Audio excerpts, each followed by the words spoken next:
नमस्कार, hello students, मैं Amit sir. आज की वीडियो में मैंने आप लोगों को ट्रायल बैलेंस के बारे में बताया। तो आज हम एक क्वेश्चन कर रहे हैं प्रैक्टिकल।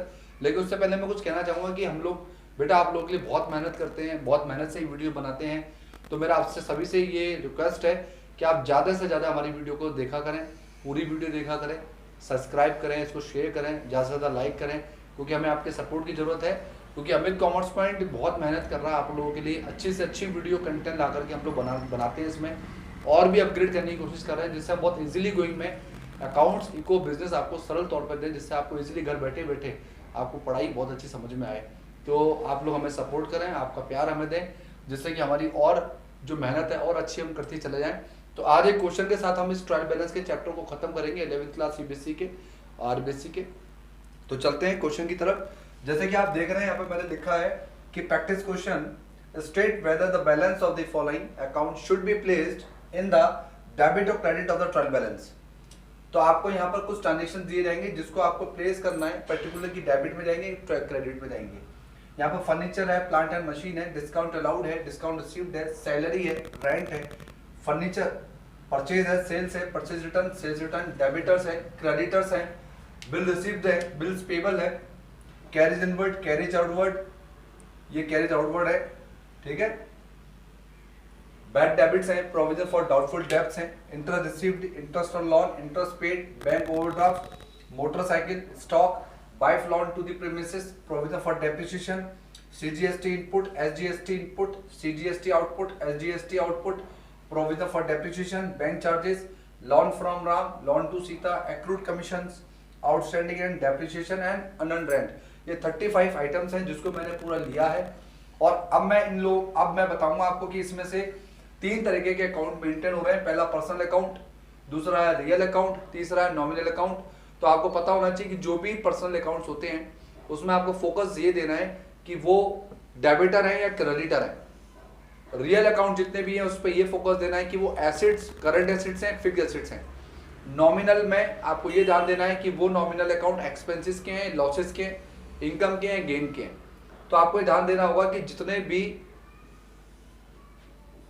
आपके एसेट्स हैं, जितने भी एसेट्स हैं, चाहे वो करंट एसेट्स हैं चाहे वो फिक्स एसेट्स हैं, वो डेबिट्स होंगी, डेबिट। जितने भी इनकम है और गेन है वो क्रेडिट होंगे। जितना एक्सपेंस है, लॉस है, वो डेबिट होंगे। और जो गुड्स के जो टाइप है, परचेज, सेल्स, परचेज रिटर्न और सेल्स रिटर्न, ये according to the nature debit और क्रेडिट होंगे। जैसे परचेज डेबिट होता है, सेल्स क्रेडिट होगा, परचेज रिटर्न क्रेडिट होगी और सेल्स रिटर्न डेबिट होगा। बाकी के डेबिटर जितने भी अकाउंट है डेबिट होंगे, कैपिटल अकाउंट क्रेडिट होगा। ये आपको थोड़ा सा ध्यान देना है। चलो इस क्वेश्चन को करते हैं और समझते हैं ना, ठीक है। जैसा कि आप देख रहे हैं कि मैं यहाँ पे मैंने ट्रायल बैलेंस एज ऑन करके बना रखा है, डेट में, serial number, name of ledger, debit और क्रेडिट। अब यहाँ पे मैंने पूरे 1 से लेकर के 35 एडजस्टमेंट 37 जो भी थे सब लिख दिए। Furniture, plant and machine, discount allow, received, salary, rent, purchase, sales, purchase return, sales return, debtor, creditor, bill receive, bills payable, carriage inward, carriage outward, bad debits, provision for doubtful debts, interest received, interest loan, interest paid, bank overdraft, motorcycle, stock, by loan, provision for डेब्ट, CGST, SGST input, CGST, SGST output, bank charge, ठीक है ना, और loan from Ram, loan to Sita, accrued commission, outstanding, depreciation, unearned. अब देखिए इनको कैसे debit और क्रेडिट करें। फर्नीचर मान लिया एसिड्स है, एसिड्स डेबिट होती है। प्लांट एंड मशीन एसिड्स है, डेबिट ही होगी। डिस्काउंट अलाउड एक्सपेंस माना जाएगा तो ये डेबिट ही होगा। डिस्काउंट रिसीव्ड्स इनकम है, मैंने आपको बताया था, क्रेडिट होगा। सैलरी एक्सपेंस है, डेबिट होगी। रेंट एक्सपेंस है, डेबिट होगा। परचेज गुड्स है तो नेचर में ये डेबिट ही होगी। सेल्स गुड्स है तो ये भी डेबिट हो, क्रेडिट होगी, ठीक है ना, गुड्स क्रेडिट। परचेज रिटर्न ये भी गुड्स के टाइप है लेकिन नेचर क्रेडिट होगा। सेल्स रिटर्न गुड्स है तो ये भी एक तरह से डेबिट ही होगी। डेबिटर्स हमारे लिए पर्सन अकाउंट हो गया, और क्योंकि ये करंट एसेट्स इसलिए डेबिट होंगे। ये भी पर्सन है क्योंकि करंट लायबिलिटी है इसलिए क्रेडिट होगी। बिल रिसीव एसेट्स हैं, कौन सी एसेट्स है, करंट एसेट्स, तो डेबिट होंगे। ये हमारे लिए लायबिलिटी है, कौन सी लायबिलिटी, करंट लायबिलिटी, तो ये क्रेडिट होंगे। कैरेज इनवर्ड हमारे लिए डायरेक्ट एक्सपेंस है, और एक्सपेंसेस डायरेक्ट हो चाहे इनडायरेक्ट हो डेबिट ही होंगे। ये हमारे लिए इनडायरेक्ट एक्सपेंस है इसलिए डेबिट होगा। बैड डेबिट्स लॉस है इसलिए ये डेबिट होगा। पीबीडी हमारे लिए लायबिलिटीज हैं इसलिए क्रेडिट होंगी, ठीक है। मैं बताता जा रहा हूँ आपको कि कौन सा एक्सपेंस है, कौन सी इनकम है, इस हिसाब से आप लोग रूल्स को फॉलो करना है। नेक्स्ट इंटर रिसीव हमारी इनकम है, इनकम हमेशा क्रेडिट होती है बेटा। इंटरेस्ट लॉन हमारे लिए एक्सपेंस है इसलिए डेबिट होगा। इंटरेस्ट एंड पेड ये भी हमारे लिए एक्सपेंस है, ये भी डेबिट होगा। बैंक ओवरड्राफ्ट लायबिलिटी है, कौन सी लायबिलिटी है? करंट लायबिलिटी है ये, ठीक है, तो ये क्रेडिट होगी। मोटरसाइकिल हमारे लिए एसेट्स है, डेबिट होगी। स्टॉक हमारे लिए एसेट्स है, डेबिट होगा। बैंक लोन हमारी लायबिलिटी है तो क्रेडिट होगी। प्रोविजन लायबिलिटी है, क्रेडिट होगी। सीजीएसटी एसजीएसटी जो इनपुट है ये बेटा चार्ज हो रहा है परचेज पर, इसलिए ध्यान रखना ये डेबिट ही होगा। और ये आउटपुट है, ये सेल्स पर है तो ये क्रेडिट होगा। बैंक चार्ज एक्सपेंस है, डेबिट होंगे। लोन ये हमारी लायबिलिटी है इसलिए क्रेडिट होगी। ये हमारी एसेट्स हैं इसलिए डेबिट होगी, लोन टू सीधा। एक्रूड कमीशन हमारी एसेट्स है, डेबिट होगी। आउटस्टैंडिंग हमारी लायबिलिटी है इसलिए क्रेडिट होगी। डेप्रिसिएशन एक तरह से लॉस है एसेट्स पर इसलिए डेबिट होगा। और अनअर्न्ड रेंट हमारी इनकम है इसलिए क्रेडिट होगी। बहुत इजी हो जाता है जब हम इस नेचर से अकाउंट को पकड़ते हैं कि कैसे हमें करना है। अब आप एक सिंपल सा ये फॉर्मेट समझ लें कि हमने किस तरह से अकाउंट को मेंटेन किया है। देखिए मैंने आपको बोला जितनी भी एसेट्स है उनको आपको पहचानना और क्या कर देना है? डेबिट। चाहे वो एसेट्स करंट एसेट्स हो चाहे वो फिक्स एसेट्स हो। दूसरी चीज स्टॉक, स्टॉक में दो स्टॉक होते हैं, ओपनिंग स्टॉक और क्लोजिंग स्टॉक। अगर क्वेश्चन में दोनों दे रखे तो क्लोजिंग नहीं लेंगे ओपनिंग लेंगे, ठीक है। तीसरा गुड्स, गुड्स में मैंने आपको बता दिया परचेज है ना, सेल्स और परचेज रिटर्न और सेल्स रिटर्न। इसके अलावा फोर्थ कैपिटल, कैपिटल के साथ आएगी ड्राइंग, ठीक है। दोनों ही आपके ये लायबिलिटी है तो ये क्रेडिट हो जाएगा और ये आपका ड्राइंग विड्रॉल कर रहे हैं आप तो ये डेबिट हो जाएगा। फिफ्थ चीज आप ध्यान रखें जितनी भी इनकम है और जितने भी गेन है इसका रूल ही होता है कि क्रेडिट होंगे, और जितने भी लॉसेस हैं और जितने भी एक्सपेंस हैं ये डेबिट होंगे, ठीक है। तो इस तरीके से अगर आप फॉर्मेट को लेके चलेंगे तो कोई भी आपको टेंशन नहीं होगी। तो ये क्वेश्चन कराने के बाद आप इसका क्या करेंगे? टोटल करेंगे बेटा, यहाँ पे टोटल करेंगे और टोटल इक्वल आने पर आपका ट्रायल बैलेंस बिल्कुल सही है। इसका मतलब आपकी जर्नल एंट्रीज और लेजर पोस्टिंग बिल्कुल राइट है। अगर यहाँ पर कोई डिफरेंस में मिस्टेक हो जाए तो अर्थमेटिक एक्यूरेसी के लिए जर्नल और लेजर को चेक करना बहुत डिफिकल्ट होता है, इसलिए आप सस्पेंस अकाउंट ओपन कर देंगे और जो डिफरेंस जो आ रहा है वो सस्पेंस अकाउंट में लिख के आप उसे छोड़ देंगे और ये सस्पेंस अकाउंट बैलेंस शीट्स के एसेट्स में शो होगा, ठीक है। तो thank you very much, video को एंड तक जरूर देखें, सारी वीडियो देखते रहे एंड तक, और ज़्यादा से ज़्यादा सब्सक्राइब करें चैनल को। बहुत जल्दी हम एक नई वीडियो बनाएंगे आपके लिए 11th क्लास की, तब तक बराबर बने रहे हमारे चैनल के साथ। Amit commerce point, thank you. नमस्कार स्टूडेंट्स, मैं अमित कॉमर्स पॉइंट के चैनल में आप लोगों को स्वागत करता हूं, अमित सर। और आज की वीडियो हमारी वही वीडियो है, कंटिन्यू रहेगी, सेकंड वीडियो। और उसमें आज हम लोग सीखेंगे ट्रायल बैलेंस के बारे में और किस तरह से अकाउंट बनाया जाएगा, किस तरह से इसमें हम लोग पोस्टिंग करेंगे, इसके बारे में जानते चलते हैं, आराम आराम से इजीली समझते हैं। देखिए सबसे पहले टॉपिक है कि ऑल पर्सनल और real accounts. What is personal, what is real. Personal में आपको ध्यान रखना है कि ऑल दो अकाउंट शेयर आएंगे, first debtor account, second creditor. अगर क्रेडिटर अकाउंट है तो उसको क्रेडिट कर दो, डेबिटर अकाउंट है तो डेबिट कर दो, ठीक है। अगर सेल करा तो डेबिटर होगा, परचेज करा तो क्रेडिटर होगा, ये ध्यान रखना होगा। रियल अकाउंट में दो अकाउंट होते हैं, टेंजिबल अकाउंट और इनटेंजिबल अकाउंट। टेंजिबल अकाउंट वो सारे अकाउंट होते हैं जिनको हम देख रहे हैं, छू रहे हैं, which can see or touch, which can not see or touch, which can not physical assistance are called intangible assets। ये सारी एसेट डेबिट होंगी, चाहे टेंजिबल हो चाहे इनटेंजिबल हो। Now next is goods. What is goods? There are 4 types of goods. Now first is purchase, sales, purchase return and second sales return. हम purchase goods के अंदर ड्राइंग को भी ले सकते हैं, क्योंकि ड्राइंग पर्सनल यूज में आता है। परचेज का बैलेंस ऑलवेज डेबिट होगा, सेल्स का बैलेंस क्रेडिट होगा, और परचेज रिटर्न का बैलेंस क्रेडिट होगा, सेल्स रिटर्न का बैलेंस डेबिट होगा, और ड्राइंग का बैलेंस डेबिट होगा। और नेक्स्ट इज कैपिटल। कैपिटल का बैलेंस क्रेडिट होगा, सारी लायबिलिटीज क्रेडिट होंगी, लोन क्रेडिट होंगे, रिजर्व क्रेडिट होंगे, प्रोविजन हो चाहे क्लेम हो सारे क्रेडिट होंगे। एक्सपेंस और लॉस डेबिट होते हैं, इनकम और गेन क्रेडिट होती हैं। ओपनिंग स्टॉक डेबिट होगा और क्लोजिंग स्टॉक हम इसमें नहीं लेंगे। अगर क्वेश्चन में ट्रायल बैलेंस के अंदर ओपनिंग स्टॉक और क्लोजिंग स्टॉक दोनों दे रखे हैं तो आप ओपनिंग स्टॉक को कंसिडर करोगे और क्लोजिंग स्टॉक को नहीं लोगे, ठीक है, क्योंकि वो ऑलरेडी एडजस्ट है। क्लियर हो गया।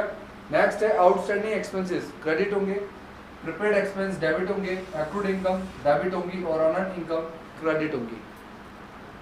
चलते हैं नेक्स्ट। अगर क्वेश्चन में लॉन फ्रॉम आ गया है तो आप क्रेडिट कर दें, और लॉन टू आ गया है तो डेबिट कर दें, यानी कि से लिया को दिया, सेल्स रिटर्न का दूसरा नाम होता है रिटर्न इनवर्ड्स, डेबिट होगा। परचेज रिटर्न का दूसरा नाम होता है रिटर्न आउटवर्ड्स, क्रेडिट होगा। नेक्स्ट है इंटरेस्ट और लोन, डेबिट होता है। प्रोविजन डाउटफुल डेब्ट्स, क्रेडिट होगा। ड्राइंग, डेबिट होगी। जीएसटी की 3 फॉर्म्स होती हैं, सीजीएसटी, एसजीएसटी और आईजीएसटी। अब आप ध्यान रखें, 2 फॉर्म में 2 चीज ली है मैंने। आउटपुट सेल पर होता है, इनपुट परचेज पर होता है। परचेज पर परचेज डेबिट है इसलिए इनपुट डेबिट होगा, और सेल्स क्रेडिट होती है इसलिए आउटपुट क्रेडिट होगा। ठीक है। Now next is trial balance कैसे बनाते हैं। तो ट्रायल बैलेंस बनाने के लिए आपको ट्रायल बैलेंस एज ऑन लिख दे, डेट लिख दे, serial number, name of ledger, debit amount और क्रेडिट अमाउंट लिख दे। इसके बाद पहला नंबर लिया मैंने एसेट्स का। एसेट्स का बैलेंस डेबिट होता है, डेबिट में लिखेंगे सारी एसेट्स। लायबिलिटी का बैलेंस क्रेडिट कर देंगे, इनकम का बैलेंस क्रेडिट कर देंगे, गेन क्रेडिट कर देंगे, एक्सपेंस डेबिट कर देंगे, लॉसेज डेबिट कर देंगे। गुड्स परचेज है, सेल्स है, परचेज रिटर्न है, सेल्स रिटर्न है, तो उसमें परचेज और सेल्स रिटर्न तो डेबिट होगी, और परचेज रिटर्न और सेल्स आपकी क्रेडिट होगी। कैपिटल का बैलेंस क्रेडिट होता है, क्लेम क्रेडिट होते हैं, प्रोविजन क्रेडिट होते हैं। और एडजस्टमेंट्स में बात करें तो ये 4 एडजस्टमेंट्स हैं जो मैंने बताए थे आप लोगों को। इन चारों का नेचर देखते हुए इनको हमें क्रेडिट और डेबिट करना है। उसके बाद टोटल लगा दीजिए। अगर ये टोटल इक्वल आता है तो आपका ट्रायल बैलेंस बिल्कुल राइट है, जनरल बिल्कुल सही है, लेजर पोस्टिंग बिल्कुल सही है, पोस्टिंग सही है। अगर इसमें कोई एरर आती है तो वो एरर 4 तरीके की एरर होगी। इसकी पहली एरर है रॉन्ग पोस्टिंग। यदि आपने जनरल में एंट्री रिकॉर्ड करी है और आपने उसमें अगर रॉन्गली पोस्टिंग कर दिया है, अमाउंट तो गड़बड़ी होने के चांस है। कंपनसेशन एरर है, यदि आपने राम का पैसा शाम में लिख दिया है और उसके अंदर आपने अमाउंट में मिस्टेक कर दी है तो ये कंपनसेशन क्षतिपूर्ति हो जाएगी, इसकी क्षतिपूर्ति एरर कहलाएगी। ये रॉन्गली पोस्टेड अमाउंट में कर दिया, जल्दीबाजी में 10,000 की जगह 9,000 लिख दिए तो 1,000 रुपये की गड़बड़ी चल रही है, वो रॉन्गली पोस्टिंग है। इस तरीके से ये एरर हमारे ट्रायल बैलेंस के बैलेंस को अनइक्वल कर देती है। जैसे कि यहाँ पे मान लीजिए 10,000 रुपये आ रहा है और यहाँ पे 9,000, तो इस 1,000 रुपये की जो एरर आ रही है उसको चेक करना बड़ा मुश्किल है। ये एरर इनमें से कोई से भी कारण से आ सकती है, इन चारों में से। तो इसको सही करने के लिए हम लोग सस्पेंस अकाउंट बनाएंगे। सस्पेंस अकाउंट क्या होता है? If there is difference in the total of debit and credit of the trial balance. अगर आपके ट्रायल बैलेंस में टोटल लगाते समय कोई डिफरेंस आ रहा है, so it is put to the suspense account. तो उसके लिए सस्पेंस अकाउंट इस 1,000 रुपये की पूर्ति करेगा। तो इसके लिए आप 12 नंबर का अकाउंट खोल देंगे सस्पेंस, और 1,000 रुपये क्रेडिट में लिख करके जहाँ कम आ रहा है, जहाँ डिफरेंस आ रहा है वहाँ सस्पेंस अकाउंट डाल देंगे कि भविष्य में ये सस्पेंस अकाउंट जो आया था उसको हम रेक्टिफाइड करेंगे। ये लेसन बनेगा रेक्टिफिकेशन ऑफ एरर, और वहाँ जाके इस एरर को रेक्टिफाइड किया जाएगा। उसके बाद फाइनल अकाउंट बनाया जाएगा। तो आज के इस वीडियो में इतना ही।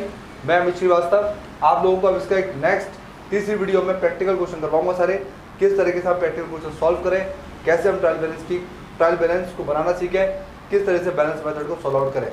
मिलते हैं नेक्स्ट वीडियो में। धन्यवाद, थैंक यू।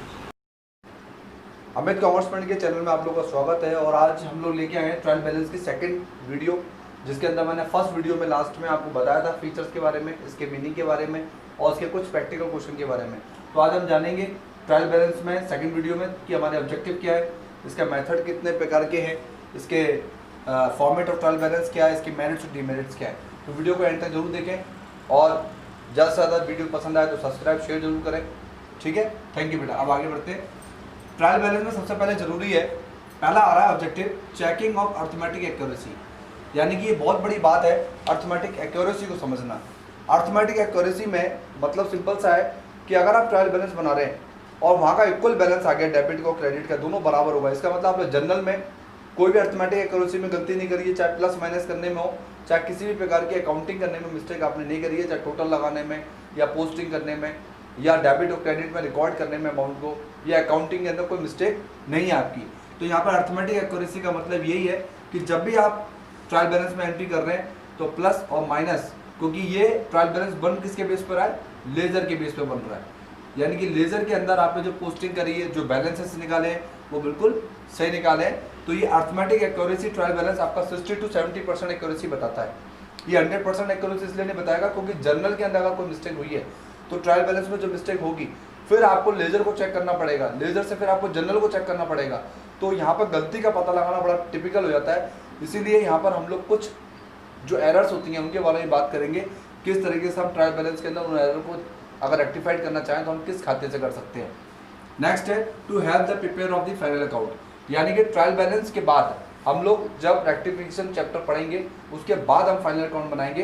तो ट्रायल बैलेंस किस चैप्टर को बनाने में हेल्प कर रहा है? हमारी फाइनल अकाउंट, फाइनल अकाउंट के अंदर फाइनेंशियल पोजीशन दिखाते हैं फर्म की, तो हम ट्रायल बैलेंस के बेस पर आराम से इजीली वो उसको बनाएंगे बेटा। तो ये क्लियर हो गया कि किसको बनाना हेल्प कर रहा है, फाइनल अकाउंट को।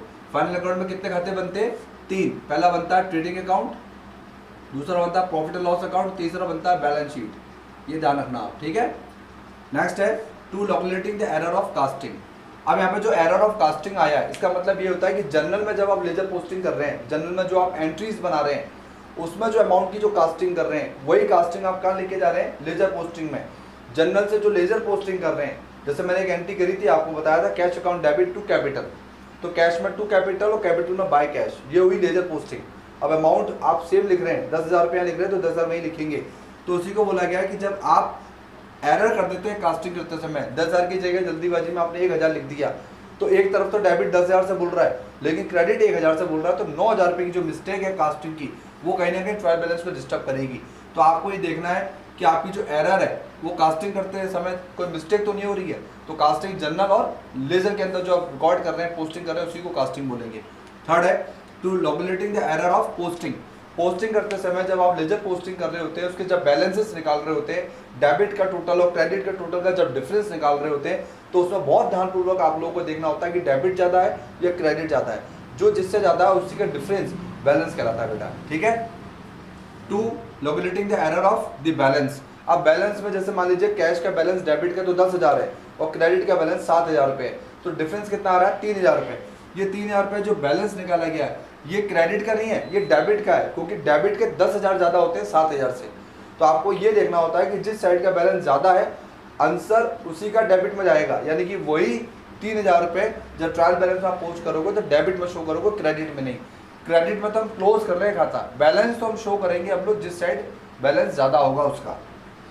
Test of address of double entry system, यानी कि ये एड्रेस करता है किसको, डबल एंट्री सिस्टम को, क्योंकि यहाँ पर डबल खाते बनाएंगे, डेबिट के भी और क्रेडिट के भी, क्योंकि हम दोनों के इक्वल बैलेंस लेके चल रहे हैं साथ में। तो ये डबल कोइंसिडेंस को फॉलो करता है, डबल एंट्री सिस्टम को फॉलो करता है, क्योंकि जनरल और लेजर दोनों डबल एंट्री सिस्टम को फॉलो करती है। तो आप भूलना मत कि डबल एंट्री सिस्टम को फॉलो करेगा, ठीक है। नेक्स्ट है, ये हमारी आज कंप्लीट हुई ऑब्जेक्टिव, आई थिंक आपको समझ में आया होगा। और इसमें लास्ट है यूजफुल फॉर कंपैरिजन। कंपैरिजन का मतलब ये है कि लास्ट ईयर का जो ट्रायल बैलेंस आपने बनाया 2016 और 17 का, उसका असेसमेंट हम फाइनेंशियल ईयर से करेंगे, 17 और 18 से करेंगे। तो आपको मालूम पड़ेगा कि लास्ट टाइम और इस टाइम में कितना आपका चेंज आया, एसेट्स में, लायबिलिटीज़ में, एक्सपेंस में, इनकम और गेन में।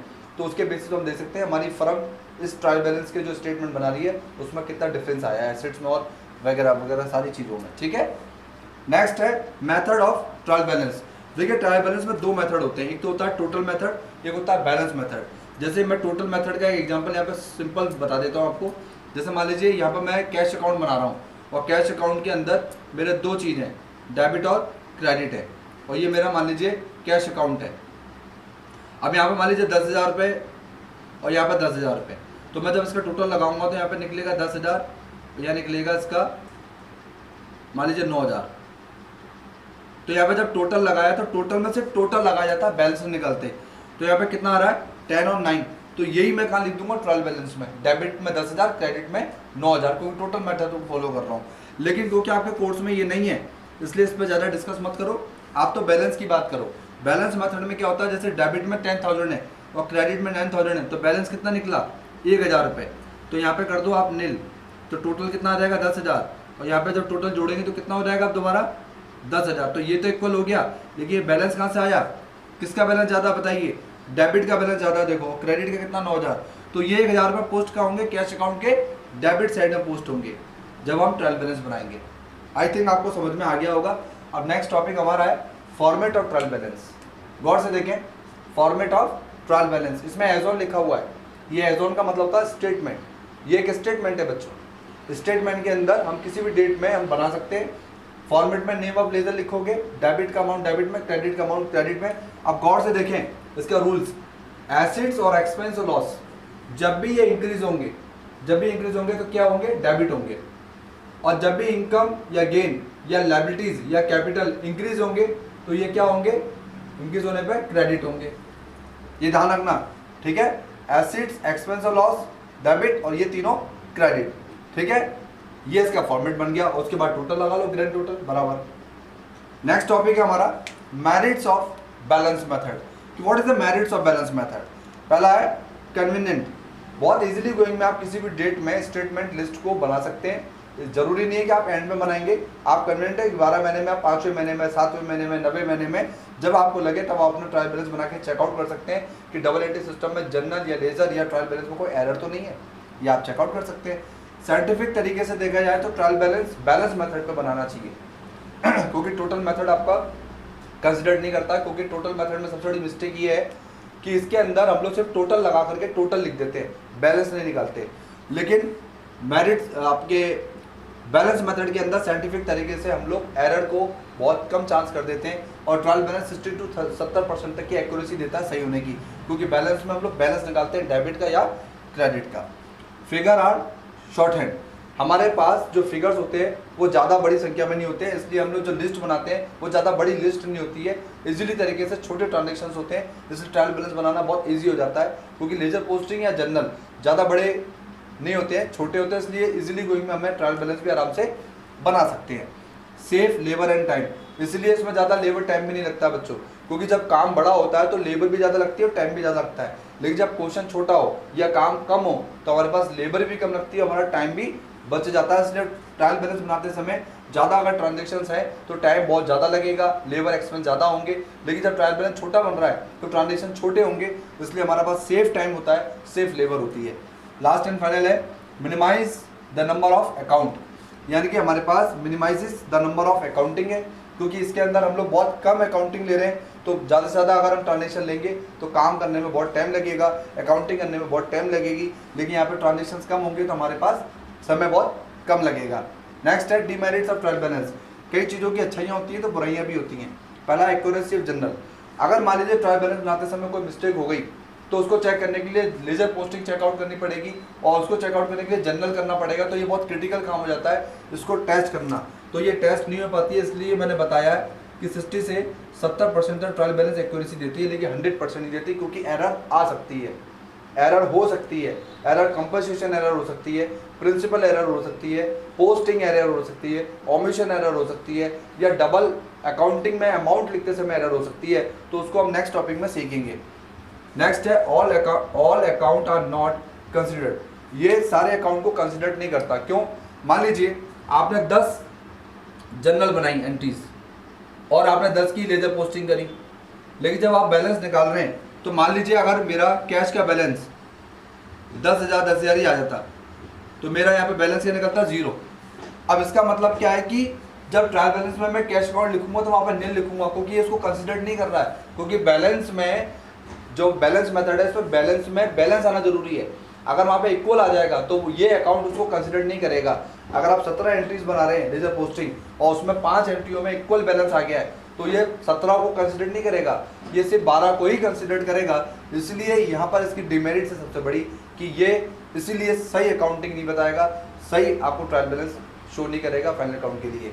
तो इसमें सबसे बड़ी कमी यही है कि लेजर पोस्टिंग करते समय ये एक्यूरेसी 70% इसलिए आती है क्योंकि यहाँ पे बैलेंस अगर इक्वल हो रहे हैं तो ये अकाउंट उसको नहीं लेगा, ये उसी को लेगा जिसका डिफरेंस निकल रहा है। तो आज की वीडियो में हम लोगों ने आपको बताया कि ऑब्जेक्टिव क्या होते हैं, इसका किस तरह से मेथड होते हैं, इसका कैसे शीट बनती है, कैसे रूल्स चलते हैं, मेरिट्स क्या है, डिमेरिट्स क्या है। आई होप आपको इन दोनों वीडियो में मजा आया होगा, समझ में आया होगा। वीडियो एंड तक जरूर देखी होगी आप लोगों ने। नेक्स्ट वीडियो में कंटिन्यू करूँगा वीडियो नंबर 2 जिसमें मैं इसका प्रैक्टिकल क्वेश्चन और उसकी एरर के ऊपर बात करूँगा। Thank you.